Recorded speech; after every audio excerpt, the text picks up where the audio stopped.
World air force ranking में भारत ने चीन को पीछे छोड़ा है। बड़ी खबर, भारत दुनिया का तीसरा सबसे शक्तिशाली वायुसेना। ब्रेकिंग और शॉट, चीन को पछाड़कर तीसरे नंबर पर पहुंचा भारत। यह देखिए जरा, अमेरिका रूस के बाद भारत दुनिया की सबसे ताकतवर एयरफोर्स तरह से। और ये कहा गया है कि चाइना की जगह India is the third strongest air force in the whole world. एक बहुत बड़ी बात है, बहुत बड़ी अचीवमेंट है इंडिया के लिए, इंडिया के लोगों के लिए, इंडिया की आर्मी के लिए, आर्म्ड फोर्सेस के लिए बहुत बड़ी अचीवमेंट है।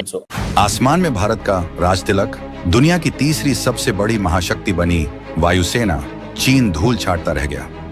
WDMMI की नई रैंकिंग से बीजिंग में भूकंप, ड्रैगन के पर कतरे, चौथे नंबर पर फिसला चीन। Army chief general Upendra Dwivedi वो ये कहते हैं कि पाकिस्तान को ये सोचने पे हम मजबूर कर देंगे कि दुनिया के नक्शे पे रहना भी है या नहीं। भारत अब दुनिया की तीसरी सबसे मजबूत वायुसेना बन चुका है। ये देखिए जरा, दुनिया की सबसे शक्तिशाली वायुसेना की लिस्ट में चीन चौथे नंबर पर खिसका है। ये सारे झूठ बोलने के बाद, ऑपरेशन सिंदूर के बाद। देखें, ऊपर नीचे 3 बयान आए। राजनाथ ने बयान दिया और कहा कि तारीख और जुग्राफिया बदल देंगे। अब आप मुझे बताएं, ऐसी क्या जरूरत पड़ गई है यूके को कि वो इंडिया की फोर्स से कह रही है, इंडिया की हुकूमत से कह रहे हैं कि हमारी एयरफोर्स को आप ट्रेनिंग दो।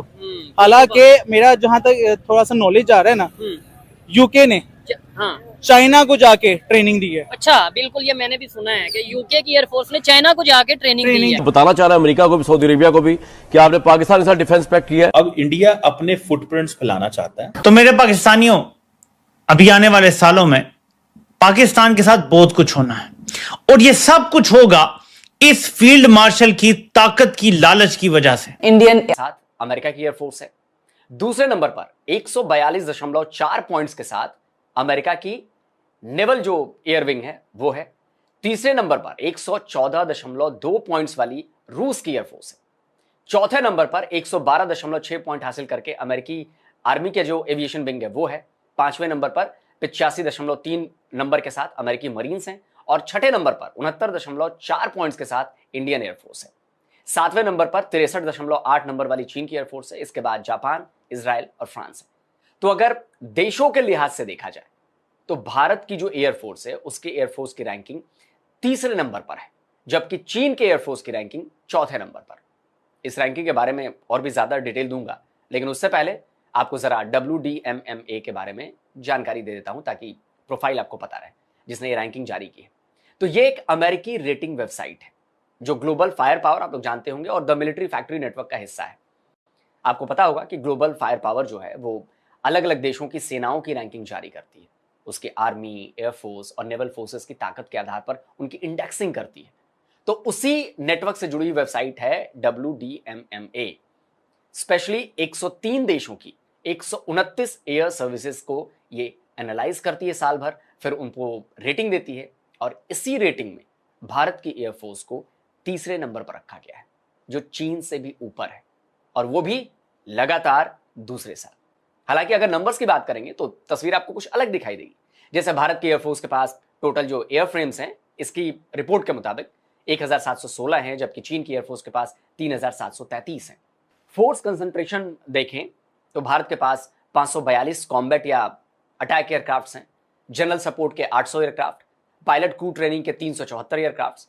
वहीं अगर PLA की बात करें, यानी कि चाइनीज एयरफोर्स की बात करें, तो वहां पर 2184 कॉम्बैट एयरक्राफ्ट्स हैं, 489 जनरल सपोर्ट के हैं, 1060 पायलट क्रू ट्रेनिंग एयरक्राफ्ट्स हैं।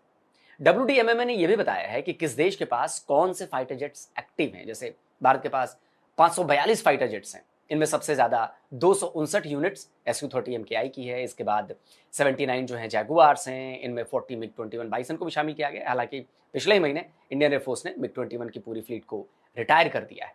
इसके साथ साथ 40 MiG-29, 37 मिराज 2000 हैं, 31 तेजस MK1 हैं, 36 राफेल हैं, 12 MiG-29 अपग्रेडेड है, UPG जिन्हें कहा जाता है, और 8 जैगुआर IM है। वहीं अगर चीनी एयरफोर्स की बात करें, उनके पास तो 588 तो केवल J-10 A, B, C और S सीरीज के जेट्स हैं, 289 J-7, 280 J-16, बाकी फाइटर्स को जोड़ लें तो ये नंबर 1975 का हो जाता है। इसी तरह bombers, helicopters, transporters, trainers, aerial tankers और स्पेशल मिशन एयरक्राफ्ट भी जो हैं वो चीन के पास भारत से कहीं ज्यादा है। लेकिन ये जो रेटिंग है ना, ये केवल नंबर ऑफ एयरक्राफ्ट्स के आधार पर नहीं की जाती, इस रैंकिंग में एयरफोर्स की मॉडर्नाइजेशन, सैन्य सहायता, आक्रमण और रक्षा क्षमताओं को भी आंका जाता है। इसमें एक खास फैक्टर होता है ऑन ऑर्डर यूनिट्स का, जिसमें भारत चीन पर बहुत भा जाता है। भारत बहुत तेजी के साथ अपनी एयर पावर को न केवल मजबूत करने बल्कि उसे मॉडर्नाइज करने में भी जुटा हुआ है, और इसके लिए वो केवल विदेशी मदद पर ही निर्भर नहीं कर रहा है, वो इंडिजिनस टेक्नोलॉजी का भी इस्तेमाल कर अपनी एयरफोर्स को बदल रहा है। हालांकि चीन के पास भी इंडिजिनस टेक्नोलॉजी है। अभी ऑपरेशन सिंदूर में हमारी एयरफोर्स ने इंटीग्रेटेड एयर डिफेंस नेटवर्क की जिस क्षमता का प्रदर्शन दुनिया को कराया है, उसने भी सबको हैरान कर दिया है। इसके अलावा पूरे देश को एक मजबूत और state of the art air defence shield से भी लैस करने की जो योजना चल रही है, जिस पर काम किया जा रहा है, सुदर्शन चक्र, उसने भी दुनिया को बताया है कि भारत डिफेंस मॉडर्नाइजेशन में कहां तक पहुंच चुका है, खासकर एयरफोर्स। इसके अलावा फाइटर जेट से लेकर हेलीकॉप्टर्स और ड्रोन्स तक वो घर में ही तैयार कर रहा है। इंडियन एयरफोर्स ने 349 एयरक्राफ्ट के ऑर्डर दिए हुए हैं। इनमें 73 तेजस MK1, 70 HTT-40 basic trainer, 66 Prachand attack helicopters, 50 CN-295W tactical transporter, 50 Rudra helicopter, 20 multi mission helicopter Dhruv समेत 20 और एयरक्राफ्ट भी शामिल हैं। इनके अलावा अगस्त में ही 97 तेजस MK1 के भी ऑर्डर दे दिए गए। लेकिन चीन का इस कैटेगरी में नंबर 0 है। फिलहाल उसका कोई भी एयरक्राफ्ट का ऑर्डर नहीं है। नए एयरक्राफ्ट का मतलब होता है नई टेक्नोलॉजी, नई कॉम्बैट पावर, नई रेंज, और तभी भारत कम एयरक्राफ्ट होने के बाद भी वर्ल्ड डायरेक्टरी ऑफ